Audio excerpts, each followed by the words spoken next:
ഇൻഡോറിലെ ചരിത്ര വീഥികളിലൂടെ അഹല്യാഭായുടെ മണ്ണിൽ ഒരു പ്രഭാത സവാരി. ചരിത്രവും സംസ്കാരവും ഇഴചേർന്ന് കിടക്കുന്ന മധ്യപ്രദേശിലെ ഇൻഡോർ നഗരത്തിന്റെ ഹൃദയം തേടിയുള്ള യാത്രയായിരുന്നു അത്. ലക്ഷ്യം മറ്റൊന്നുമായിരുന്നില്ല, ഹോൾക്കർ രാജവംശത്തിന്റെ പ്രതാപം വിളിച്ചോതുന്ന രാജ്വാഡ കൊട്ടാരം.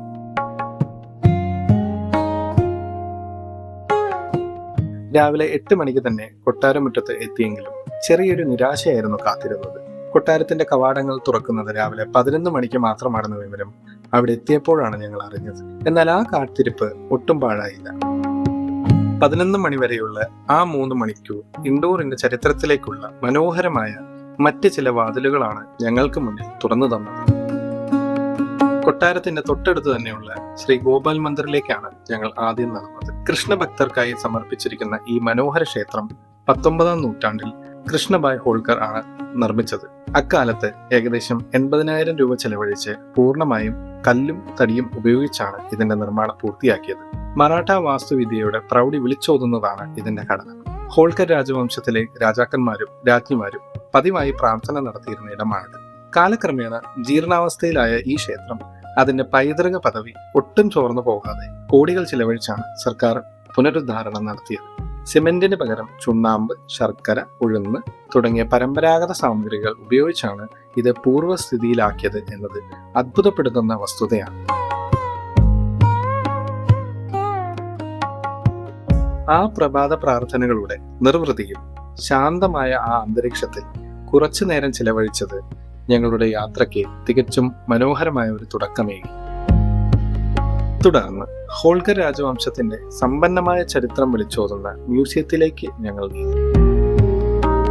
ഇൻഡോറിനെ ഇന്നത്തെ പ്രൗഢിയിലേക്ക് വളർത്തിയെടുത്ത ഭരണാധികാരികളുടെ വസ്ത്രങ്ങൾ, അവർ ഉപയോഗിച്ചിരുന്ന ആയുധങ്ങൾ, നാണയങ്ങൾ, കരകൗശല വസ്തുക്കൾ, അപൂർവമായ ചിത്രങ്ങൾ എന്നിവയെല്ലാം ഈ ഗാലറിയിൽ ഭദ്രമായി സൂക്ഷിച്ചിരിക്കുന്നു. ഭാരതത്തിന്റെ ചരിത്രത്തിൽ മായാത്ത മുദ്ര പതിപ്പിച്ച വീരവനിത ദേവി അഹല്യാഭായ് ഹോൾക്കറുടെ ഭരണകാലത്തെക്കുറിച്ചും അവരുടെ ജീവിതത്തെക്കുറിച്ചുള്ള വ്യക്തമായ ഒരു ചിത്രം ഈ മ്യൂസിയം നമുക്ക് സമ്മാനിക്കും.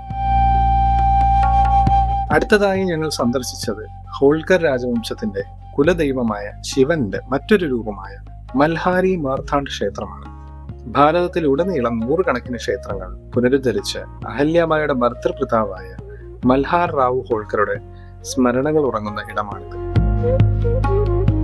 ക്ഷേത്രത്തിന്റെ മേൽക്കൂര ഉൾപ്പെടെയുള്ള മിക്ക ഭാഗങ്ങളും മരം കൊണ്ടാണ് നിർമ്മിച്ചിരിക്കുന്നത്. ക്ഷേത്രത്തിന്റെ മുന്നിൽ ഗണപതിയുടെ വിഗ്രഹവും ഇടതുവശത്ത് ശിവന്റെ ഒരു വിഗ്രഹവും ഒരു വശത്ത് വലിയ ശിവലിംഗവും പ്രതിഷ്ഠിച്ചിരിക്കുന്നു. ഉള്ളിലേക്ക് കടക്കുമ്പോൾ ഹോൾക്കർ രാജവംശത്തിന്റെ ചരിത്രവും രാജ്വാഡ പശ്ചാത്തലവും ചിത്രീകരിക്കുന്ന നിരവധി ചുവച്ചിത്രങ്ങൾ കാണാം.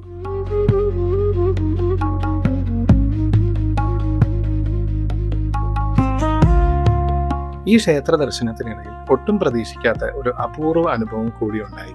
ഞങ്ങൾ പുറത്തുനിന്ന് ദൃശ്യങ്ങൾ പകർത്തുന്നത് കണ്ട് അവിടെ ഉണ്ടായിരുന്ന ഒരു പൂജാരി കയ്യിലിരുന്ന ഫോൺ വാങ്ങി സാധാരണക്കാർക്ക് പ്രവേശനമില്ലാത്ത ഭഗവാന്റെ പ്രതിഷ്ഠയ്ക്ക് തൊട്ടടുത്ത് ചെന്ന് ആ ദിവ്യ ദൃശ്യങ്ങൾ മനോഹരമായി അദ്ദേഹം ക്യാമറയിൽ പകർത്തി തന്നു.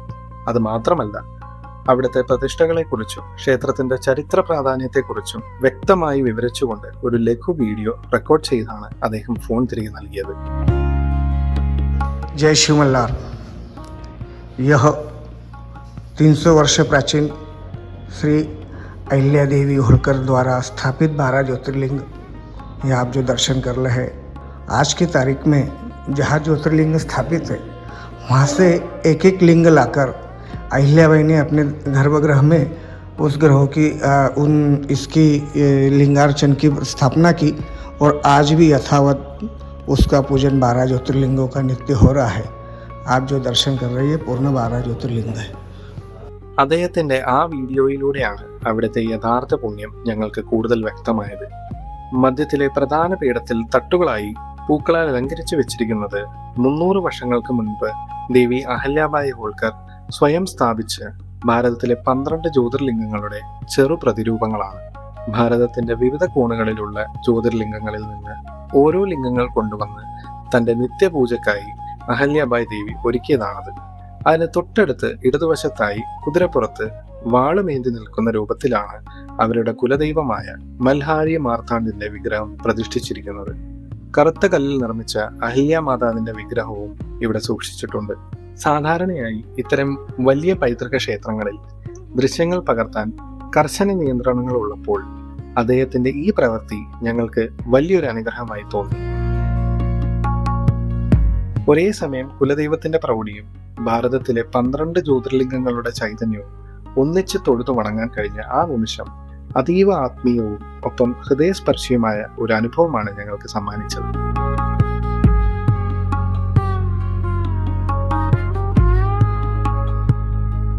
രാജ്വാഡ കൊട്ടാരത്തിൽ നിന്ന് ഏകദേശം 1/2 കിലോമീറ്റർ അകലെ ഖാൻ നദിയുടെ തീരത്ത് സ്ഥിതി ചെയ്യുന്ന കൃഷ്ണാപുര ഛത്രികളിലേക്കായിരുന്നു അടുത്ത യാത്ര. ഹോൾക്കർ ഭരണാധികാരികളുടെ സ്മരണയ്ക്കായി നിർമ്മിച്ച ശവകുടീരങ്ങളാണിവ. മറാഠ വാസ്തുവിദ്യയുടെ അത്ഭുതപ്പെടുത്തുന്ന കൊത്തുപണികളാണ് ഇവിടെ ഉള്ളത്. ഈ സമുച്ചയത്തിൽ 3 ഛത്രികളും 5 സ്മാരക ശവകുടീരങ്ങളുമുണ്ട്. കല്ലുകളിൽ വിപുലമായി കൊത്തിയെടുത്ത പുറംഭാഗങ്ങളും തൂണുകളും ഇവയെ മനോഹരമാക്കുന്നു.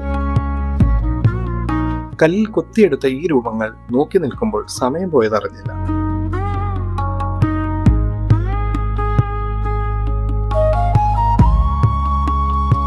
അങ്ങനെ ചരിത്ര വഴികളിലൂടെയുള്ള ആ ചുറ്റിക്കറങ്ങലിനൊടുവിൽ സമയം 11 മണിയായി.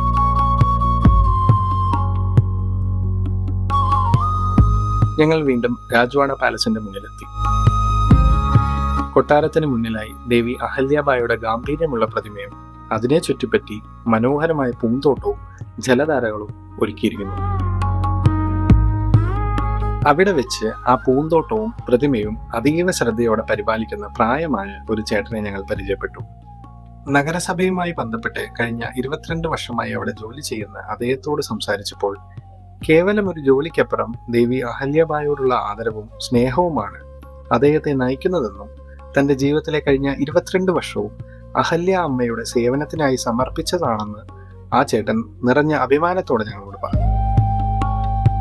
വലിയൊരു മരത്തിന്റെ പ്രവേശന കവാടം കടന്ന് ഞങ്ങൾ ഉള്ളിലേക്ക് പ്രവേശിച്ചു. 7 നിലകളിലായി തലയുയർത്തി നിൽക്കുന്ന കൊട്ടാരം മുഗൾ, മറാഠ, ഫ്രഞ്ച് വാസ്തുവിദ്യാ ശൈലികളുടെ ഒരു അപൂർവ സംഗമമാണ്.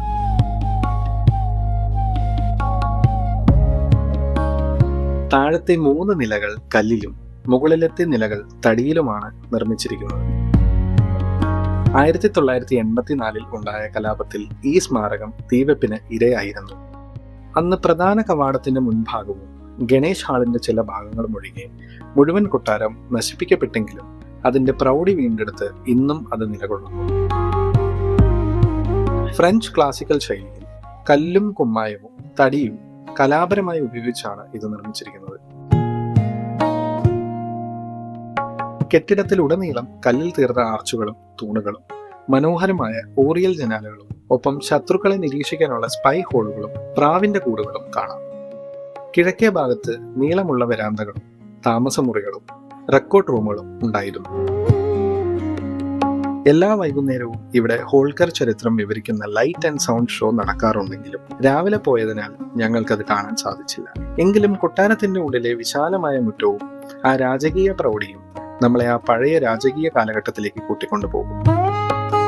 ഈ യാത്ര പൂർണ്ണമാകുന്നത് ഇൻഡോറിന്റെ ശില്പിയായ അഹല്യാബായ് ഹോൾക്കറെ കുറിച്ച് ഓർക്കുമ്പോഴാണ്. 1725 മഹാരാഷ്ട്രയിൽ ജനിച്ച് കേവലം 8ാം വയസ്സിൽ മൽഹാറാവ് ഹോൾക്കറുടെ മരുമകളായി മാൾവയിലെത്തിയ അഹല്യയുടെ ജീവിതം പോരാട്ടങ്ങളുടേതായിരുന്നു. 29ാം വയസ്സിൽ ഭർത്താവ് ഖണ്ഡേ റാവു യുദ്ധത്തിൽ മരിച്ചപ്പോൾ സതി അനുഷ്ഠിക്കാൻ തുനിഞ്ഞ അവരെ ഭർത്തർ പ്രതാപാണ് തടഞ്ഞത്. പിന്നീട് മൽഹാർ റാവു അന്തരിച്ചതോടെ 1766 അവർ മാൾവയുടെ ഭരണം സ്വയം ഏറ്റെടുത്തു. ഒരു സ്ത്രീ ഭരിക്കുന്നതിനെ പലരും എതിർത്തുവെങ്കിലും സ്വന്തം സൈന്യത്തെയും ജനങ്ങളെയും കൂടെ നിർത്തി അവർ മാതൃകാപരമായ ഭരണം കാഴ്ചവെച്ചു. ജനങ്ങൾക്ക് നേരിട്ടെത്തി പരാതി പറയാവുന്ന അത്രയും സുതാര്യമായിരുന്നു ആ ഭരണം. മഹേശ്വരനെ തലസ്ഥാനമാക്കിയ അവർ പരുത്തി കൃഷിയും നെയ്ത്തും പ്രോത്സാഹിപ്പിച്ചു. പ്രസിദ്ധമായ മഹേശ്വരി സാരികളുടെ തുടക്കം അവിടെയായിരുന്നു. ഭാരതത്തിന്റെ ആത്മീയതയെ പുനരുജ്ജീവിപ്പിച്ച പുണ്യവതിയായിരുന്നു. ഔറംഗസീബ് തകർത്ത് കാശി വിശ്വനാഥ ക്ഷേത്രം പുനർനിർമ്മിച്ചതും അയോധ്യയിലെ ശ്രീരാമക്ഷേത്രം, മഥുരയിലെ ശ്രീകൃഷ്ണ ക്ഷേത്രം എന്നിവ വീണ്ടെടുക്കാൻ സാമ്പത്തിക സഹായങ്ങൾ ചെയ്തതും അവരായിരുന്നു. ബദരീനാഥ് മുതൽ രാമേശ്വരം വരെ ഭാരതത്തിലുടനീളം അവർ നിർമ്മിച്ച ക്ഷേത്രങ്ങളും ഘട്ടുകളും ധർമ്മശാലകളും അവരുടെ ദീർഘവീക്ഷണത്തിന്റെ തെളിവാണ്.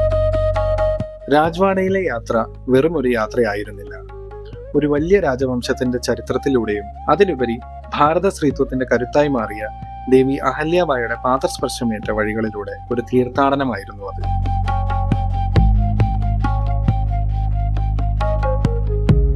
ഇൻഡോർ എയർപോർട്ടിനും സർവകലാശാലകൾക്കും അവരുടെ പേര് നൽകി രാജ്യം അവരെ ആദരിക്കുമ്പോൾ ആ പാവനമായ മുന്നിലൂടെ നടക്കാൻ കഴിഞ്ഞത് വലിയൊരു ഭാഗ്യമായി ഞങ്ങൾ കരുതുന്നു.